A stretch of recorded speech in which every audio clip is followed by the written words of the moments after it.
Good morning, ladies and gentlemen. Thank you for joining us. Path, preparing ambassadors to teach about the Holocaust. We are all here today, not simply for a final conference, but instead for a shared moment in reflection, learning, and looking ahead. I'm Vanessa Kammerer, and I'm very excited to be joining you here today, connecting voices, ideas, and perspectives as we go along today. The conference today takes place in an institution that is dedicated to international dialogue, responsibility, and education, values that all resonate with the spirit of the project Path. And it's therefore a great pleasure to invite the director of the Vienna School of International Studies, a distinguished figure with a long international career in diplomacy, law, and politics, to officially open today's conference, Ambassador Dr. Martin Eichtinger.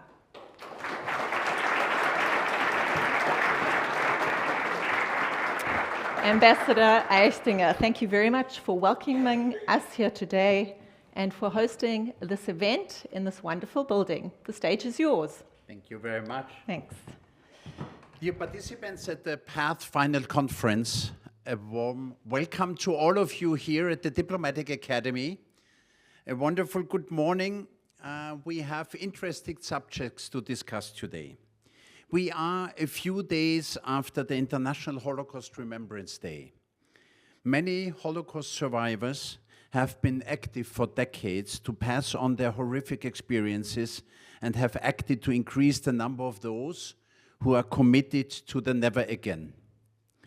As the Holocaust survivor generation is increasingly no longer with us, the teaching about the Holocaust is a topic which becomes even more relevant and is of great importance to our societies, particularly when we look to a growing number of incidents of anti-Semitism.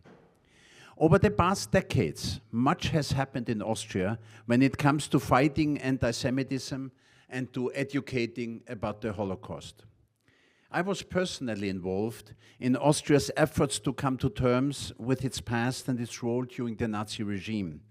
As the Chief of Cabinet of the Austrian Special Representative for payments to former forced and slave laborers of the Nazi regime, Dr. Maria Schaumeier, I was able to contribute to righting a horrible wrong. After signing agreements with the countries of origin of the forced and slave laborers, Austria was able to make payments to 130,000 forced and slave laborers who had to work on the territory of today's Austria and who were still alive in the period of 2001 to 2005. Also, the Washington Agreement of 2001 filled many gaps and deficiencies of Austrian restitution laws. In 2019, the Austrian Parliament made a groundbreaking decision to enable descendants of Holocaust survivors and victims of National Socialism to regain Austrian citizenship. Since then, over 40,000 people have re-established their connection to Austria and regained part of their identity. And a few days ago, a new cooperation project between the Foreign Ministry and the National Fund of the Republic of Austria for Victims of National Socialism was presented. The Memory in Dialogue project also focuses on the stories of these so-called Wiederösterreicherinnen und Wiederösterreicher, the Re-Austrians. An important element of Austria's efforts to commemorate the Shoah was the establishment of the memorial service, the possibility for young Austrians to serve in Holocaust memorial sites around the world instead of doing the military service at home. On the 1st of September 1992, the first 3 young men from Austria began their memorial service as an alternative to the military service. Since then, the memorial service has grown continuously and is a true success story. More than 30 years later, more than 1,300 young men, and for the last 10 years also women, have completed their memorial service in more than 80 locations in over 40 countries worldwide, from Israel to Australia, from the United States to South America, and Europe, from Europe to South Africa. The memorial service sites are places where National Socialists and their collaborators committed crimes, where persecuted people fled to, or where survivors of persecution and extermination still live. They do so in Holocaust education centers, museums, memorials, Jewish community centers, archives, and more. Those young people are sometimes called young ambassadors of Austria. They show this new Austria, and they play an important role in this process of remembrance and commemoration. Wherever I was assigned in my diplomatic career, I found these young ambassadors enthusiastically committed to helping with commemorative efforts. Erinnern.at is the Holocaust education program, education.at, the education program run by the Austrian Academic Exchange Service on behalf of the Federal Ministry of Education. It supports learning and teaching about National Socialism and the Holocaust in the Austrian education system, thereby promoting an appropriate examination of this period and this complex topic in Austrian schools. It is considered a best practice, for instance, by UNESCO, and received a number of international awards. It offers a wide range of training courses and learning materials for Austrian teachers on the topics of Holocaust, National Socialism, and anti-Semitism. There's also there are several exhibitions offered for schools. Commemorative events are organized, and of course there's now a strong focus on the new media. Teachers also have the possibility of study trips to Israel as well as Auschwitz-Birkenau. For instance, in 2019, more than 56,000 Austrian pupils visited the memorial site of the concentration camp Mauthausen. Ladies and gentlemen, the teaching about the Holocaust is an important element of the set of values to which we are all committed. I thank all the participants of today's conference for their personal engagement in this important task. And I thank the Project Path for holding this conference here at the Diplomatic Academy. I wish you all an inspiring and a very successful conference. Thank you. Thank you very much, Ambassador Eichtinger, for your welcoming words today and for opening this conference for us. We truly appreciate your support and the framework that you've kindly provided for today's conversations. Thank you very much. Before we begin with the topics for today, we have a few short notice program changes which I would like to inform you about. For panel 1, Project Path, Summary of Activities and Highlights, several announced project partners have withdrawn their participation at short notice. Specifically, B'nai B'rith, B'nai Akiva, and the Auschwitz Jewish Center Foundation have cancelled their participation. In addition, Erinnern.at has withdrawn its participation in the afternoon panel discussion. The reasons communicated to us include concerns regarding the political sensitivity of certain program elements, as well as reservations related to the planned panel discussion in the afternoon. From the perspective of the organizing team, this is notable, as all cancelling organizations were involved in the planning of the conference for several weeks and were familiar with the program, panel composition, and thematic focus. It may also be noted that all cancellations occurred within a 2-hour period, less than half a day before the conference. The organizing team of the Austrian Service Abroad fully respects the decisions of the organizations mentioned above. The content and thematic orientation of the panels remain unchanged. Only the composition of the panels has been adjusted. The Project Path is founded by the European Union. Views and opinions expressed are, however, those of the authors only and do not necessarily reflect those of the European Union. Neither the European Union nor the granting authority can be held for them. Right, let's get started. Today marks the final conference of the Project Path, preparing ambassadors to teach about the Holocaust. Over the course of the project, Path has brought together people from Austria, Germany, and Poland to engage with one of the darkest chapters in European history, and not as passive recipients of information, but instead as active learners, witnesses, and future educators. This conference today will bring together three essential perspectives: the organizations and partners who made Path possible, experts working at the forefront of Holocaust education today, and of course, the young ambassadors themselves, whose voices are central to this project. Throughout the day, we're going to follow where Path began and what has been achieved, what challenges Holocaust education faces today, what it means for young people to carry this responsibility forward, and of course, finally, how remembrance must evolve in this digital era. This is a serious topic, but also a very hopeful one, because the very existence of the Project Path shows that remembrance is not static.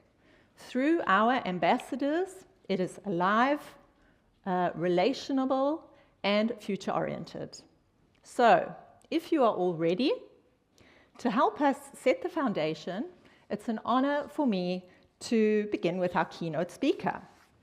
Dr. Agnieszka Haska is a cultural anthropologist and sociologist at the Polish Center for Holocaust Research. Her research focuses on the Holocaust in Poland and on contemporary politics of memory. She is also the author of several influential works, including Dishonor, Stories About Polish Treason. We're very pleased to welcome her here today for her keynote, Fake Trees and Dark Forests, Holocaust Distortion and its Contemporary Challenges. Please come up to the stage, Dr. Haska.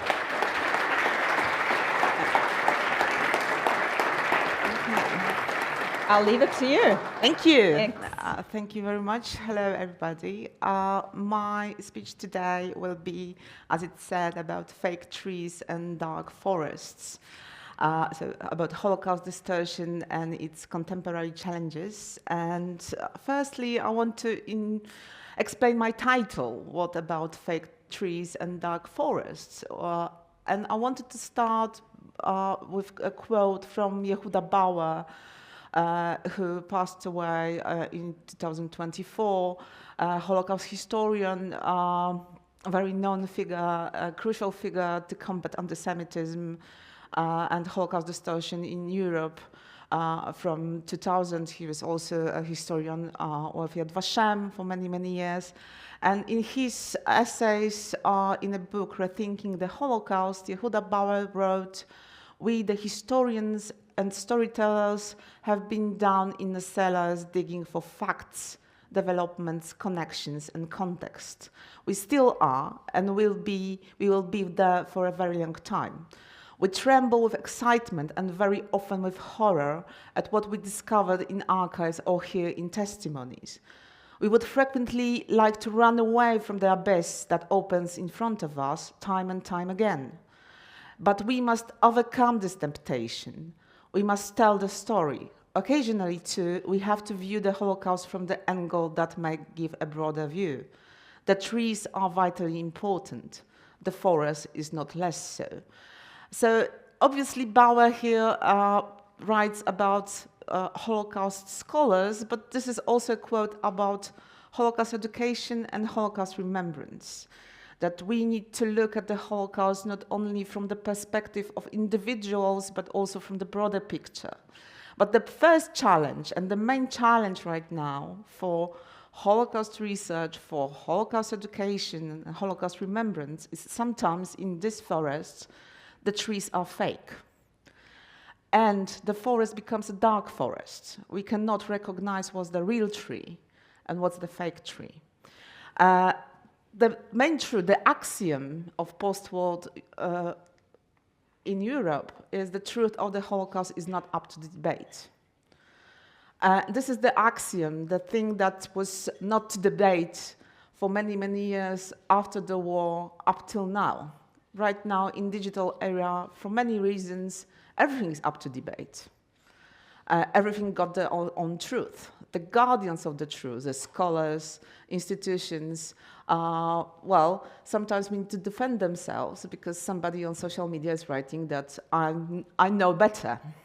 And this is not only the case of the Holocaust, this is the case of climate change, this is the case about flat Earth in many reasons, this is the case of the medicines and vaccines and all the stuff. We live in the era where the authorities, no matter, science is not mattering anymore. And also the truth about Holocaust, which shouldn't be up to debate, right now is up to debate. When you're thinking about Holocaust distortion and also about Holocaust denial, obviously it's easier with Holocaust denial. It's easier to recognize, because if somebody is telling us that Holocaust is a great lie, so is discussing this axiom that the fact of the Holocaust is not up to debate, we can easily recognize this, and not only we can easily recognize it, but the law, international, in many countries is recognizing it as an offense. So in many countries here, in red, it's prosecuted and ex officio. So the authorities are prosecuting it because they heard about it, that somebody is telling that Holocaust didn't happen. So in Canada, in Poland, in Austria, in many countries, this is the criminal offense, Holocaust denial. The easiest definition of Holocaust denial is that Holocaust denial obviously seeks to erase the history of the Holocaust, and in doing so, it seeks to legitimize Nazism and anti-Semitism. But when we are thinking about Holocaust distortion, which is a bit different than denial, and we're looking for definition of Holocaust distortion, well, the definition is that Holocaust distortion acknowledges aspects of the Holocaust. So the forest of the Holocaust is still there. But it nevertheless excuses, minimizes, misrepresents the Holocaust in a variety of ways and through various media. So it's planting the fake trees. So Holocaust distorters are not saying that Holocaust didn't happen. So this is not Holocaust denial. But they're saying, okay, they're picking things. Cherry picking one or two trees and saying, okay, maybe this tree looks different in a way. So they're distorting the facts about it, small facts or bigger facts about the Holocaust. And in this sense, they undermine or misrepresents the Holocaust. And this is the main challenge right now in our contemporary times. When we're thinking about Holocaust distortion, we probably will think about AI. Right now, there are many conferences and many debates about AI, digital era, and so on. And on this stage of AI, we can recognize this is an AI. And I wanted to show you one film. It's from 2 years ago, so it's not Grok. It's a very simple AI. But you can recognize that, okay, there's something wrong with this film. Yeah, I'll try to, well, yeah, put it on as a film.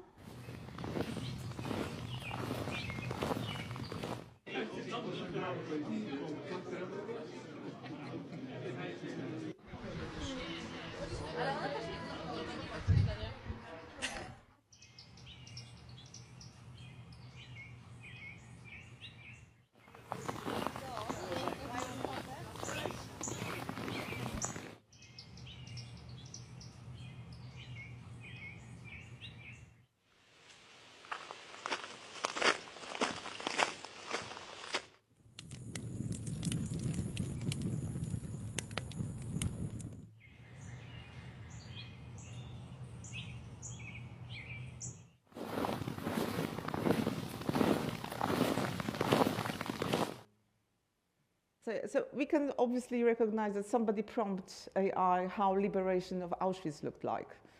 And everything is fake here. So even the AI didn't consume the original photos. By the way, there are no photos from liberation, the day of liberation of Auschwitz. There were no photographers there. If you remember from the media, last few days, all the media was showing the film about liberated prisoners from Auschwitz. This is the film which was made in March, so 2 months after the liberation by Red Army.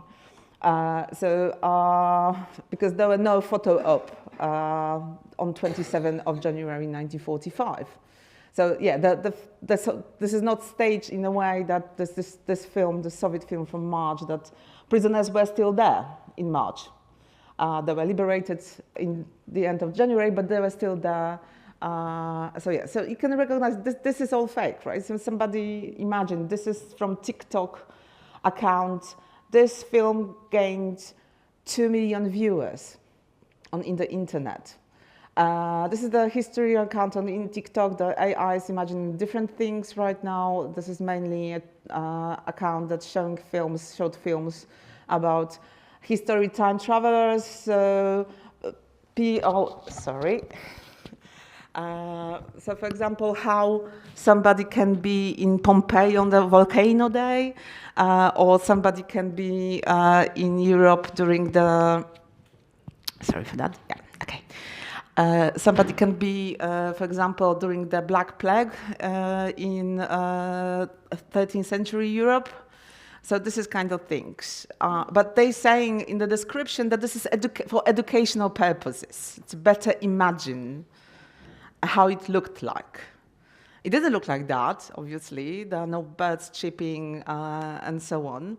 But also the main problem is that in 12 months or 18 months, Grok or other AI will create a film which is unrecognizable, and we could not recognize it. This is AI. This is also the main problem. We also see the films that we know it's not true. Last example, for example, the films about the winter in Europe, that people are sliding through the snow and so on. 80% of them are fake. And even the news outlets are doing this and showing these films as authentic. This is not a problem which arose in last few years. The question that the Holocaust happened and the photos are real, this is the question from 1944.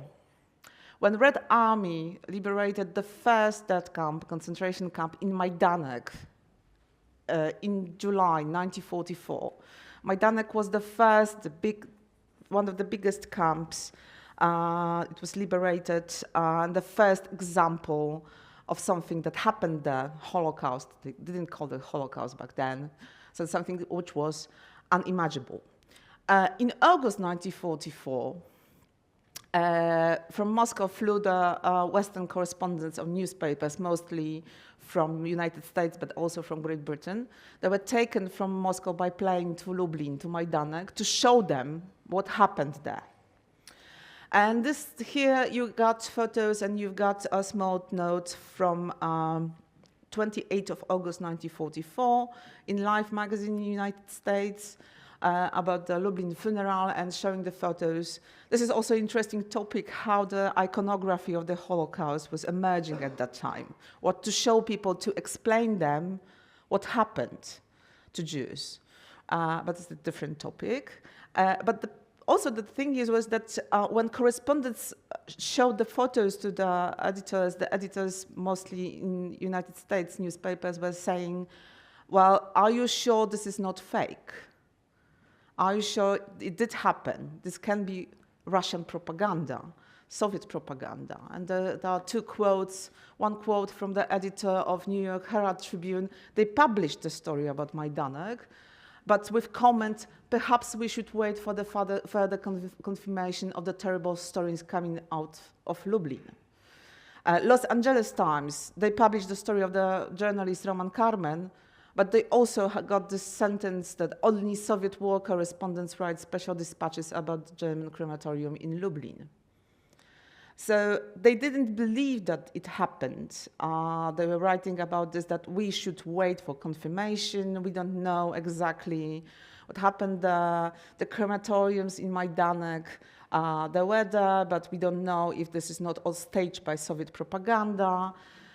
Only in 1945, when American and Allied armies started to liberate concentration camps in Nazi Germany, like Dachau or Bergen-Belsen, they start to publish stories about atrocities, that this is all true. What happened to Jews, to Sinti, to Roma during the Second World War was true. So this is also the thing that, okay, maybe in 1944, the editors of the newspapers were saying, okay, this can be staged by propaganda. When they see in their own eyes in 1945, the armies are seeing in their own eyes what's happening, they start to believe in it. So the question of belief in what happened in Holocaust and is all true, this is from the start. Even they knew what's going on. There are two quotes from 1942 from newspapers, Daily Telegraph and one American newspaper about gas chambers, about the genocide going on, about what's going on with Jewish population in occupied Europe. So mostly the reports about Polish Jews murdered. This first report about traveling gas chambers. This was the report about Kulmhof camp, so Chełmno nad Nerem, Kulmhof am Ner camp. And this was the special report when the SKP from Kulmhof went to Warsaw to underground Jewish organization and delivered the report. Then this report went to underground Home Army, and then Polish Home Army, underground Home Army, delivered this report to London. So this was a message, what's going on in 1942. So they knew, the newspapers knew what's going on. They couldn't believe it. And this is also one of the truths about Holocaust, that this is hard to believe. It was hard to believe in 1944. It was hard to believe in 1945. Even for Jews, for example, coming back from Soviet Union, when they're coming back from 1945 and to Poland, and they were asking, where are the Jews? And they were hearing that, okay, they are all killed. How you can kill all Jewish population? They just couldn't believe it. But obviously, how to talk about this, one of the first instances and examples how to talk about Holocaust and how to present Holocaust is exhibitions. There were a few exhibitions from 1945 to 1948 about the Holocaust, how to explain it to general public. They were explaining it photos. This is one of the leaflets from one of the exhibitions in London, and there was a quote from one lady who visited this exhibition in 1945. That there are photos, so it happened. They showed me some photos. So photos, in 1945, photos were this example that it happened because it was photographed. Right now, we are not so sure in the digital era if something was photographed, it's true. But nevertheless, also in 1945, there was one of the first examples of something we would call right now Holocaust distortion. And this is another exhibition, The War in Wax. So on Oxford Street in London, somebody opened an exhibition in wax about the war. So we have life sizes and lifelike figures of Churchill, Roosevelt, Stalin, Allied generals, but also Hitler, Mussolini, Quisling, and so on. But we've got also in wax the horrors of German concentration camp. But okay, so the small addition, fascinating and delightful children's section of mechanical moving figures, including Cinderella and Snow White. So it was all in one place in wax. So right now, okay, we will call this Holocaust distortion. We can think about this, that if somebody right now, we would do an exhibition, the horrors of the German concentration camp in wax, it wouldn't open.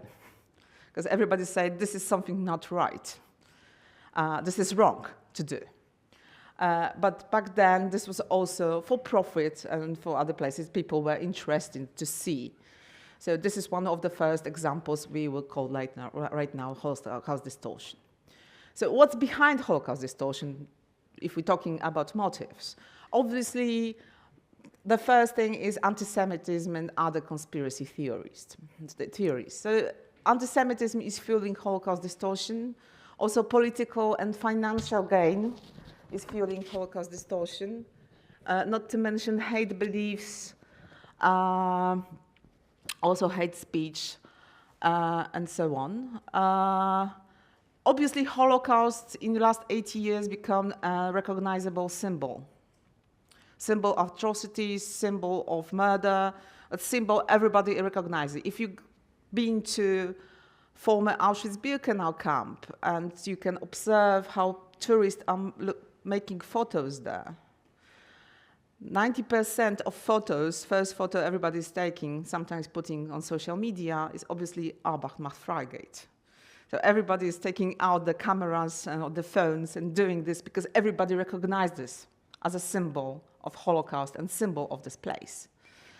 So using Holocaust as recognized symbol, connecting to other things, not connected to the Holocaust or history, I will discuss today, is a one way of, being Holocaust, trying to get into this river of talking about Holocaust and interest about Holocaust.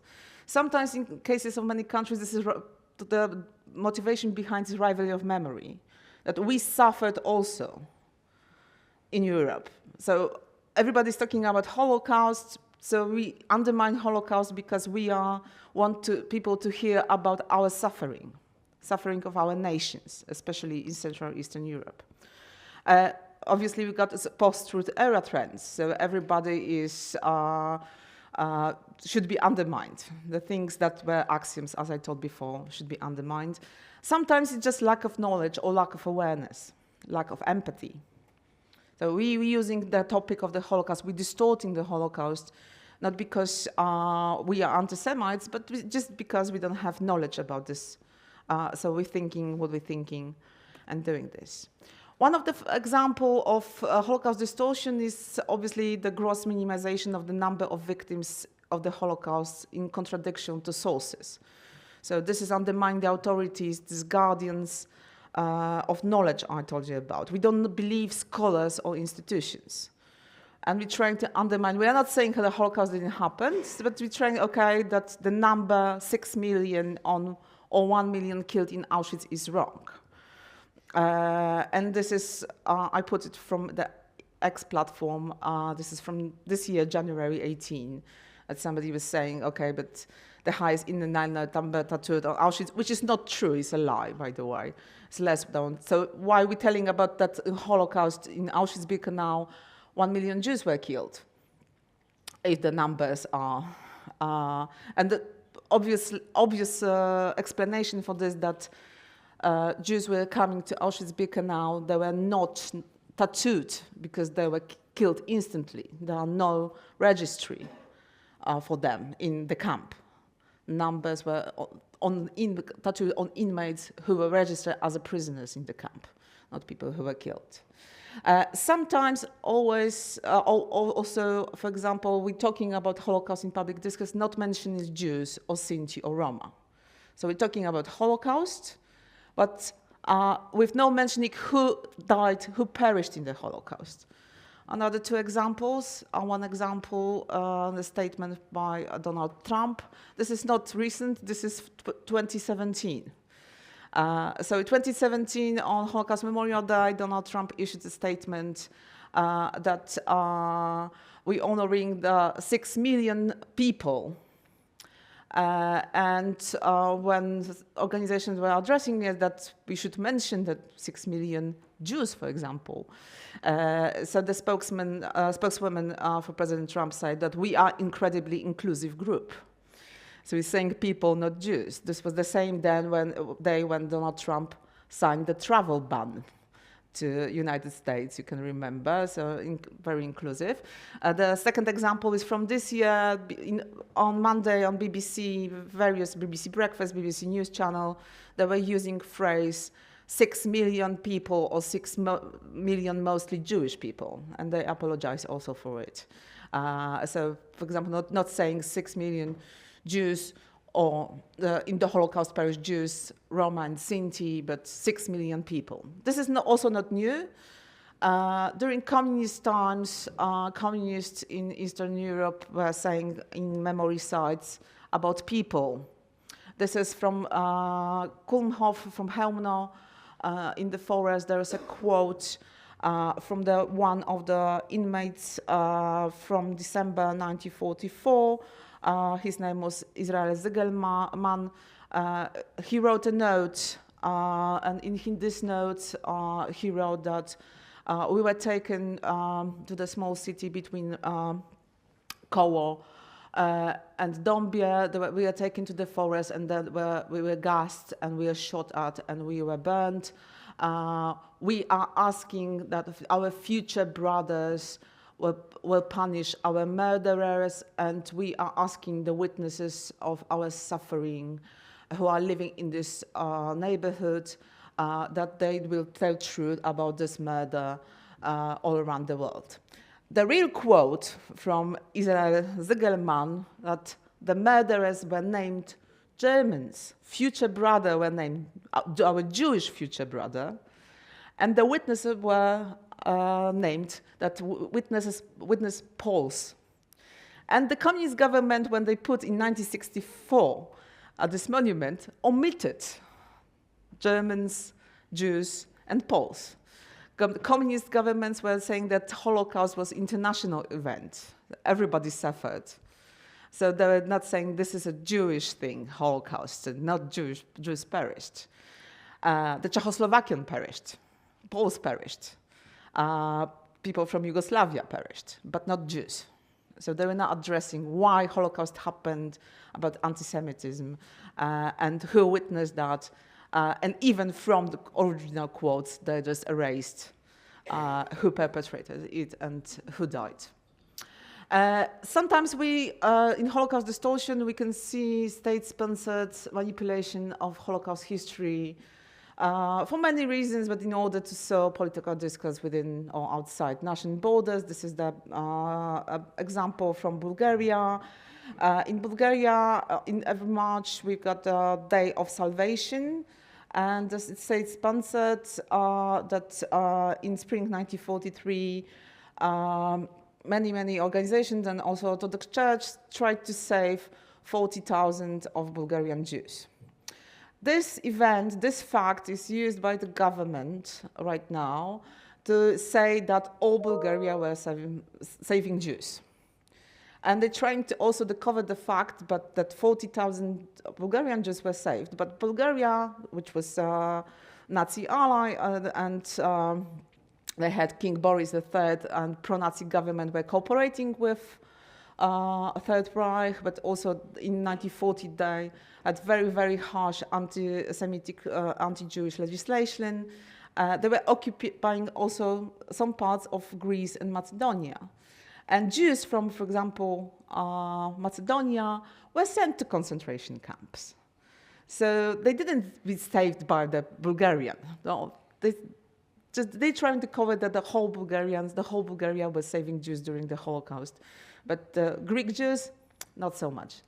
Another case is a case from Poland, when during the previous government, also we had many institutions were trying to also saying that whole Poland was saving Jews during the Holocaust, and every Pole should be righteous and have a tree and medal from Yad Vashem. So one of the cases, the state-sponsored institutions called Pilecki Institute had this program they called by the name, and they were erecting monuments to to remembrance the Polish righteous among the nations.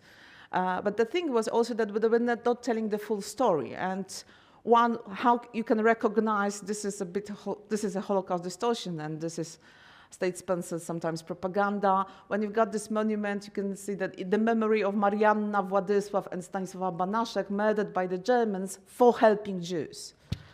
We know the name of the Jews that the family of Banaszek were saving, but they are not on the monument. So sometimes in the state-sponsored propaganda,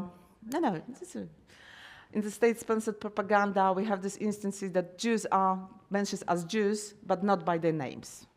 So in the program, they called by name, which is a quote from one Polish poet. We called by name Poles, but we are not calling by name Jews.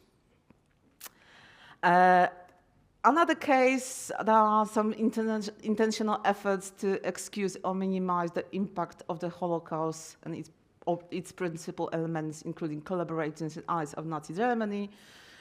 And this is also about discussion about the level of cooperation with Nazi Germany by local collaborators. And another very, very famous example from Poland. In 2001, there was a big debate in Poland after the publication of the book The Neighbors by Jan Tomasz Gross, which is about the event which happened on 10th of July 1941 in a town called Jedwabne, when in town there was a pogrom of Jewish population in Jedwabne, which was inspired by Germans, but done by Poles. 300 Jews were taken to a barn by their neighbors, the Poles, and burned alive there. And the big discussion about Poland, Polish complicity, Polish people complicity under the German occupation, what happened in Jedwabne, but also in other places. Did we help in the Holocaust? That was the main question.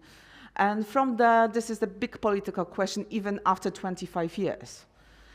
So every year in Jedwabne, right-wing organizations are saying that we demand exhumation in Jedwabne, we got enough Jewish lies about Jedwabne, we are not responsible for Jedwabne, the Germans are, and Poles will not say sorry for German crimes. And even in presidential debates, every 5 years, we've got this topic of Jedwabne, even after 25 years. Another thing that sometimes we got the examples of blurring of responsibility of Nazi Germany by blaming other nations' ethnic groups. So this is mostly the cases from Germany. There's one case from Germany that convicted Holocaust denier denied the Holocaust at the Buchenwald Memorial, claimed that the concentration camps were the work of Zionists. He was persecuted, but this also is Holocaust distortion. So not only saying that Germans done everything, we had nothing to do with it, but also, okay, Nazi Germany, local collaborators, or even Jews. Because the Holocaust distortion sometimes can be an attempt to blame Jews for causing their own genocide. Sometimes the Jews are using the Holocaust in some matter of gain. Sometimes we got the statement that the Holocaust was a positive historical event, and it's suggesting that it didn't go far enough in accomplish its goal. That in Polish we've got many quotes like Hitler didn't kill them all. Sometimes it's trivialization or honoring the historical legacies of persons of organizations that were complicit in the crimes of the Holocaust. And this is the example that we all know that history is not in black and white. History is not a simple story. Sometimes one person who can be a national hero to some nation could be also complicit in the Holocaust. And this is not, that being a hero, being very heroic, heroically fighting with Germans, but fighting with Jews also. And we got the examples of this from Lithuania, from Ukraine, from Hungary, from other places, and debating these persons and organizations. Sometimes Holocaust distortion is also using the term Holocaust to reference events or concepts that are not related in meaningful ways. So this was what I told you about, that we are using Holocaust, but it's not connected. And we could see this during the COVID pandemic. So in May 2020, in United States, people start to protest against the lockdown regulations using the images of Anne Frank, using the yellow David star, and saying, for example, never again. This was also one of the things. This is from Toronto from spring 2021, because after vaccines were introduced, obviously, we are not the victims of another medical experiment like Auschwitz. This was a main theme. This is from Lithuania from September 2021. And they were using also yellow stars as a COVID pass. But this photo is from Poland from December 2021, where right-wing MPs were protesting just in front of Polish Sejm, the parliament, with this vaccine macht frei sign, and also saying this is Nuremberg 2.0. And they were not saying about the trials. They were saying that persecuting not vaccinated, not having COVID pass, it's like Nuremberg laws. The thing is that all these people, that especially the one person on the right, he's right now MEP in Brussels, and he's a Holocaust denier. He is anti-Semitic, openly anti-Semitic. He's saying that he hates Jews and things.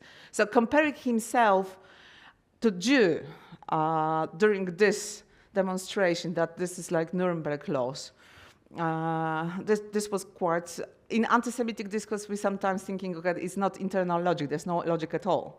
So you can say that you hate Jews, but you compare yourself to being a Jew under Nazi rule. Sometimes we can see these comparisons to political events. And obviously, we have many, many examples of that after October 7 and attack of Hamas. This is from November, also from November 2023, just after a few days after Hamas attack, on Instagram account of Turkish national television, so state-sponsored television. This is one of the first examples of Turkish anti-Semitic propaganda. So they were comparing Gaza, and they were saying the Gaza siege, to Warsaw Ghetto, and they were showing also photos. So one of the first examples, we all seen probably these photos comparing Gaza and war in Gaza to Warsaw Ghetto and to Holocaust. This is quite common. But the origin is from Turkish propaganda, then Russian state official propaganda, the Russian trolls took it and spread around the internet. So Turkish official propaganda was saying that, comparing that Hamas is like Jewish combat organization during the ghetto uprising in 1943 in Warsaw. The Jewish combat organization's job was fighting Nazis. Hamas is a political resistance to defender of the Gaza people. So they were comparing known terrorists to Jewish combat organization. But in this comparison, you can see also that they're comparing the situation in Gaza is worse than in Warsaw Ghetto, because in Warsaw Ghetto they had water and fuel, but they got only food supply rationed. In Warsaw Ghetto, 100,000 people died of hunger during the 2 years. So saying that food supply was rationed only is not only Holocaust distortion, but on the brink of Holocaust denial. In this case, online we can see also comparing not only obviously political situation on the Middle East, but you can see also in the case, for example, recent protests in Iran. The Iranian propaganda, official propaganda, but also Russian propaganda right now is fueling all social media, saying this is the Jewish conspiracy. So the war is, as we know, is online.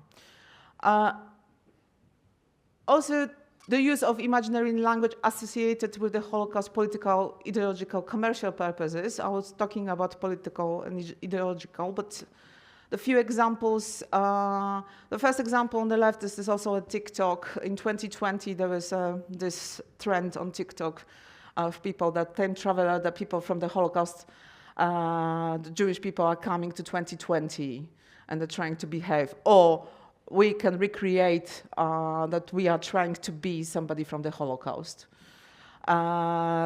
We got also, you can see, Ecological Crystal Not Listen by Al Gore from 1989. Albert Gore, the author of the article, is Al Gore, which was a vice president of the United States and presidential candidate in the United States. So he was saying about climate change. Another example from 2015, this is from Great Britain. So one of the leaders of, former leaders of political parties was asked about nuclear facility, which were moved to Wales, and he was saying that no doubt there are many jobs provided in Auschwitz and places like that, but they didn't justify this existence. So he compared nuclear facility, Trident, its army facility, to Auschwitz. He apologized for that. And another example, for example, when we got many protests about the animals and vegan movement, they're also quite often using Holocaust, distorting Holocaust like this, so animal Holocaust, but also photos like this to animals or people are Nazis. So comparing photos of, in this case, pigs with human bodies. Which also is on brink. It's Holocaust distortion for sure, but this is one of these cases when one can feel that this is not right. This is something, this should be done. And there's a question, why are people exploiting Holocaust stories for money? Because it sells. Holocaust as an international symbol sells stories. Stories about the Holocaust sells. And selling a lot. Most popular book about Holocaust, The Tattooist of Auschwitz by Heather Morris. So a story which is presented as a story of Lalo Sokolov. And Heather Morris was saying that she's the, Lalo Sokolov told her the story for the first time. It's not true. Lala and his wife were telling the stories to Shoah Foundation 10 years before. She said that many copies, there are TV stories. Some things in this book are not real, so it's more like imaginary of the author, Heather Morris, how she imagined Auschwitz-Birkenau camp.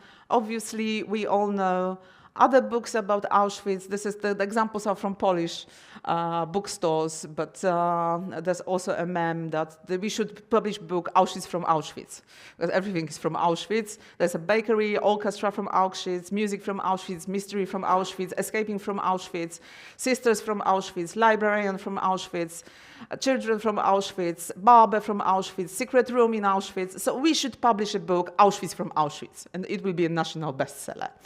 And people are selling these stories. They're not convinced about the facts.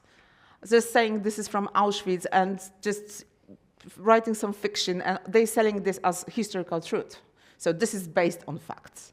But mostly it's like 10% of facts and 90% of imagination. They're not checking facts and so on. So Auschwitz Memorial is doing a great job in many cases on social media, and somebody is saying that Tattooist of Auschwitz this is nothing short of amazing. The Auschwitz Memorial is saying that factual mistakes and misrepresentation made by Heather Morris resulted in creating a distorted version of Auschwitz. This is dangerous and disrespectful to history. The story deserves better. So the institutions are still protesting, but still TV series and so on. We've got also some cases for misusing photos. This is a photo from Bergen-Belsen, and it was used by Polish far-right parties for many years, showing this the other photo from Auschwitz, from Yad Wabner. So this is the moment the barn was burning. And they were explaining that this is the photo from Yad Wabner. And 3 years ago, this photo was also used by Israeli embassy in Poland on Twitter. They also thought that this is the photo from Jedwabne. No, this is the photo from Bergen-Belsen. It's from May 1945. After liberation of Bergen-Belsen, the former prisoners in Bergen-Belsen were burning barracks. And there is a British flag on it. But this photo was also used. So another fake photo, another distortion. Right now, we've got many AI fakes all around the world, and they're not doing this for Holocaust distortion itself, but it sells, so it clicks, and every click means money. So AI-generated fake photos from concentration camps and so on, they're all around. So how we can counter Holocaust distortion? First of all, we can share facts, verified information, obviously. We can report hateful content. We don't amplify distorted content. But mostly, we are building on facts. We are building on testimonies, on documents, on archives, on the real, we tell the real stories. And as we know, history is not black and white, and history is quite complicated. History of Holocaust is also quite complicated. One of the examples, this is a testimony of Franciszka Greenberg, who with her family, she was into hiding for 3 years in Warsaw and around Warsaw.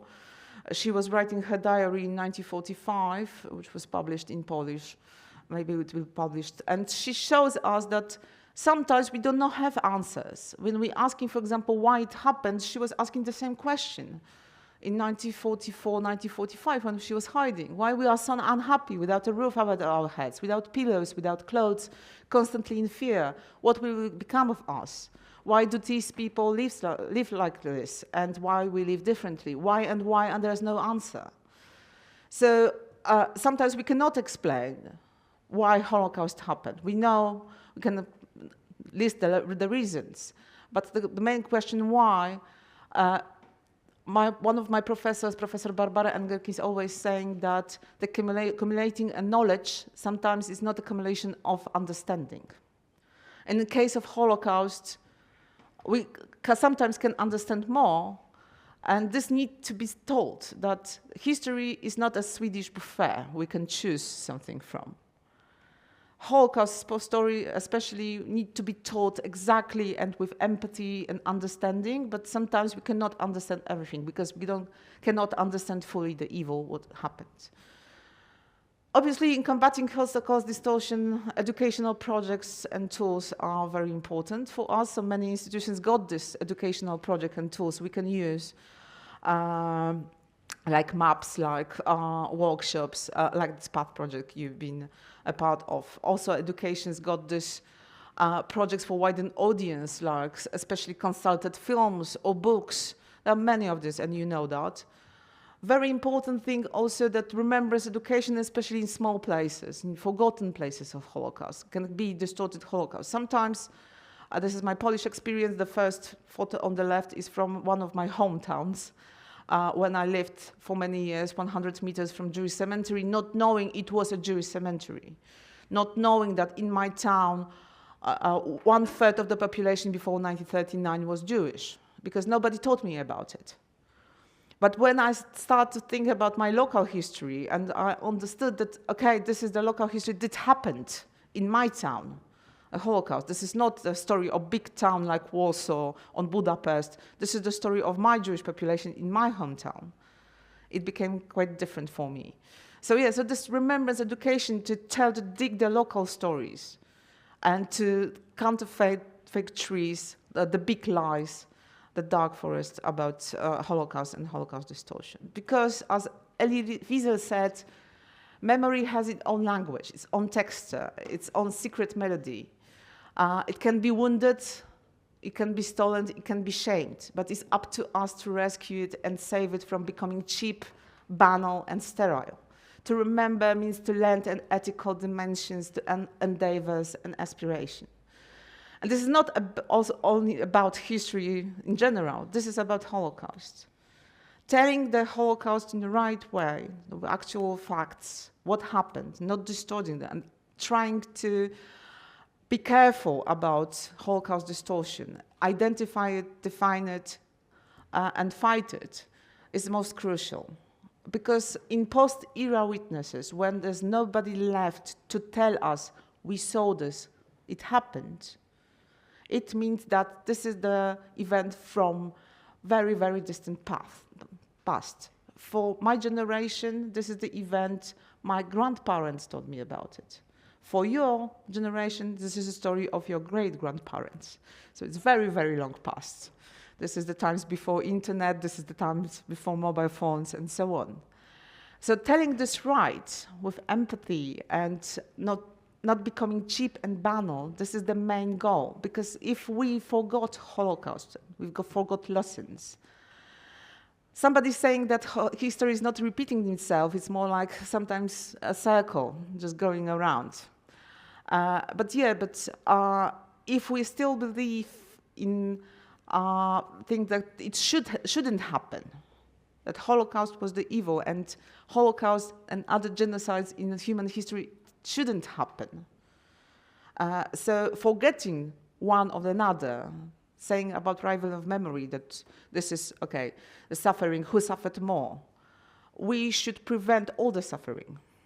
And that's why the lesson of the Holocaust is crucial, and that's why we should combat everything which distorts its lesson from the history and history itself.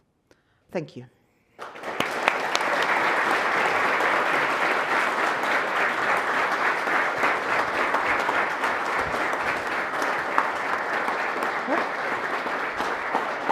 It's for questions.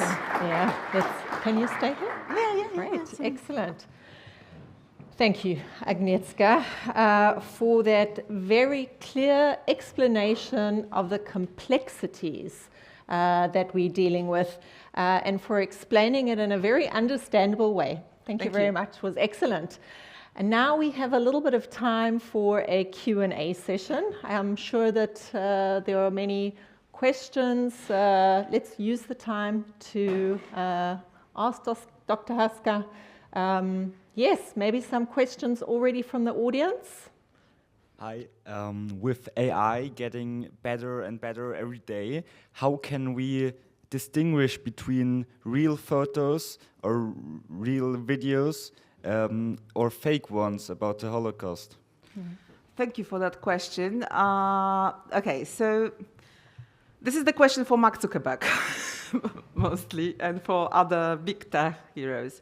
But obviously right now even we've got tools there are first engines trying to search that photo, if it's really or not.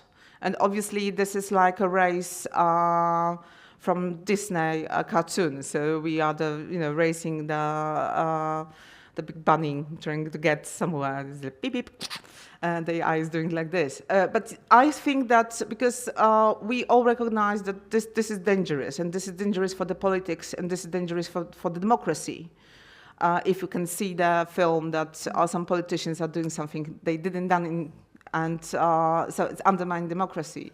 So as far as I know, European Union is addressing also this thing, and I think the first reason and the first solution for this should be that all AI content should be marked. Like this is made by AI. And I think the future will be like this, and I like science fiction, really a lot. So all this machine-generated things and AI things there will be a stamp. This is AI.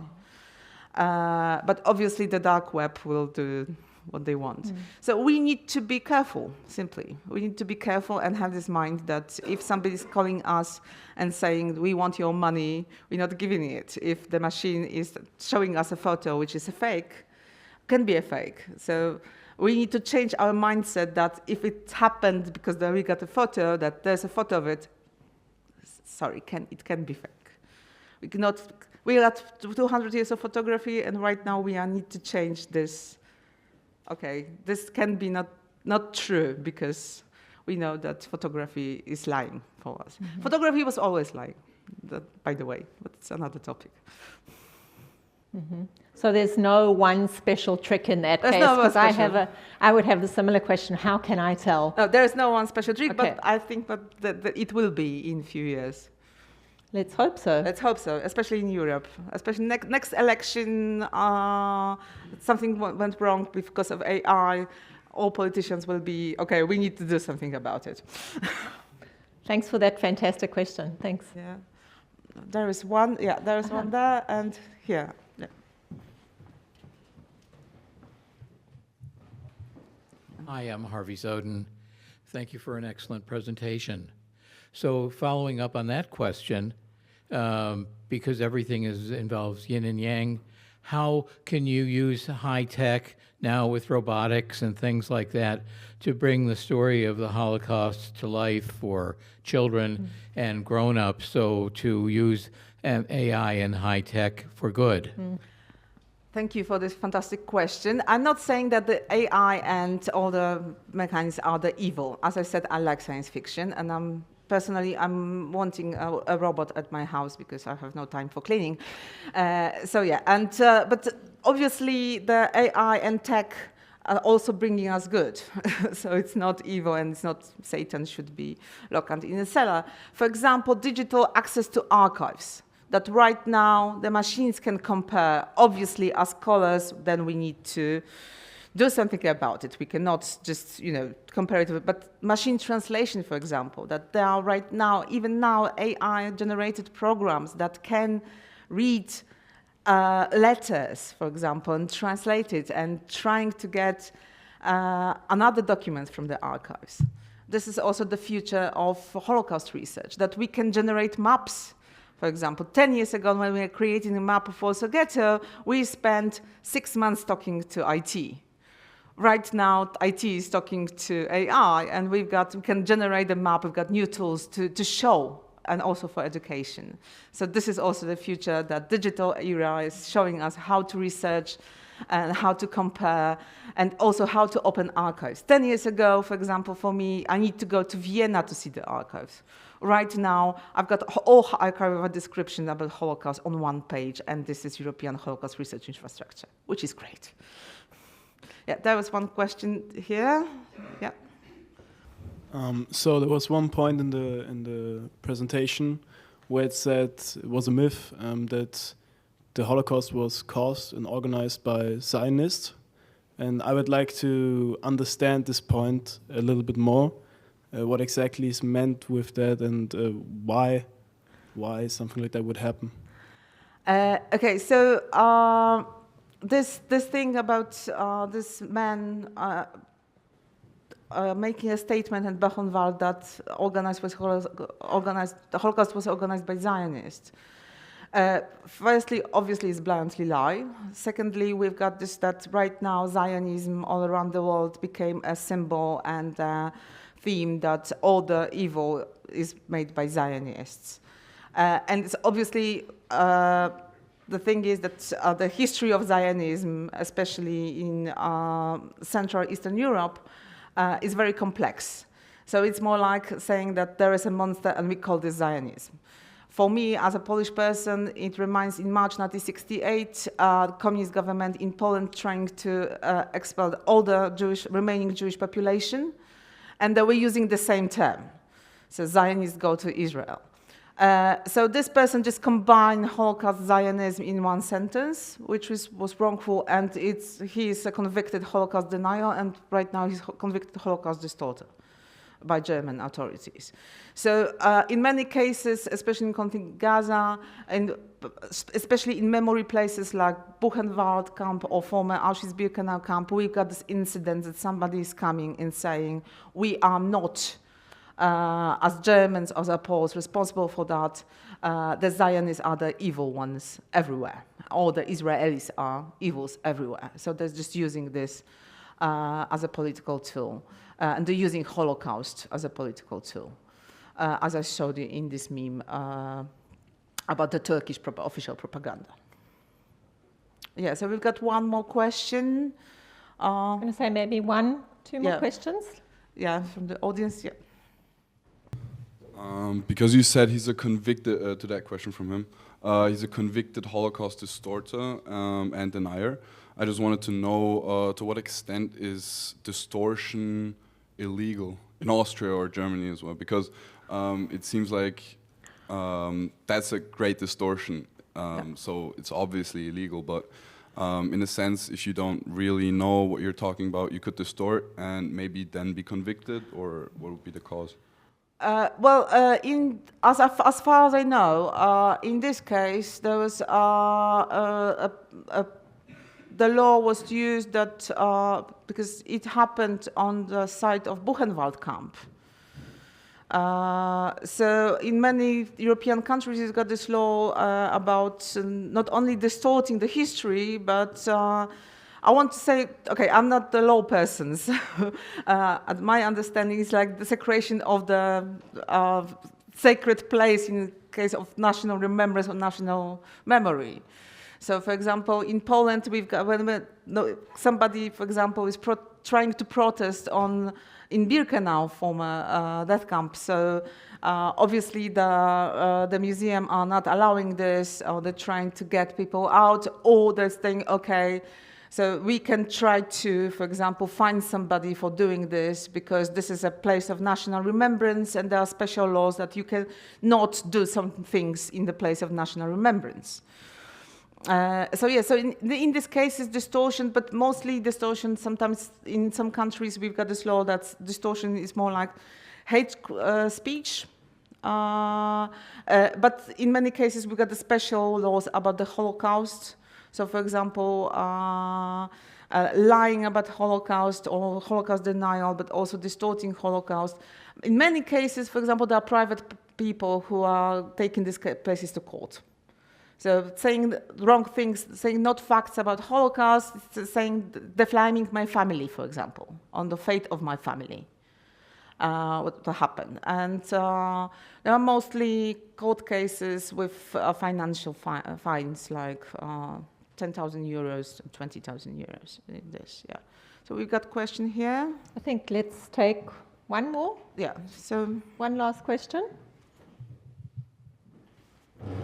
This is also a question about the question asked before about the bad Zionists being the reason of all evil.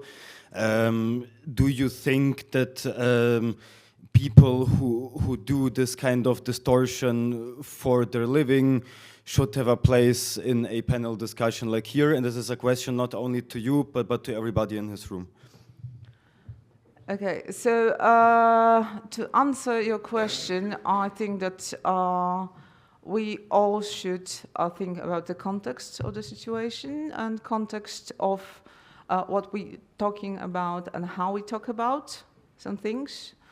I think that I can imagine a discussion, we can all imagine a discussion with persons who have only conspiracy theories in mind. I'm not saying I'm believing in discussing this, but I can imagine a discussion with a person like this. And I think that some discussions are important, but sometimes there's no place or time for discussions like this. So if, for example, somebody wants to discuss some more controversial topics, we can do this with coffee or one-on-one. Sometimes this kind of discussion shouldn't be in public, but nevertheless, discussions like this are doing in our homes and our families or with our friends. I've got many friends who right now are deep into conspiracy theories about Jewish conspiracy and about anti-Semitism, what's happening in Middle East right now. We've got many discussions about Iran. I'm very tired of this discussion and defending the truth. And this is the main Bartolini law. It's called Bartolini law. The amount of efforts you're doing to debunk fake theories, conspiracy theories, the Holocaust distortion, you name it, to debunk all the Bartolini law definitions are bullshit. So the amount of energy is a third time more than saying all this bullshit in many ways. If you're saying the conspiracy theory can be bullshit. So yeah, Bartolini is lots of efforts, but I think that, yeah, so there's always a time and place for discussion, but sometimes it shouldn't be public. There's better to discuss this one-on-one. Great. I think probably the objective of the discussion is important. Yeah. If the objective is to understand each other better, then gladly, but yeah. Yeah. Thank you very much, Thank you very much. Agnieszka. Thanks once again.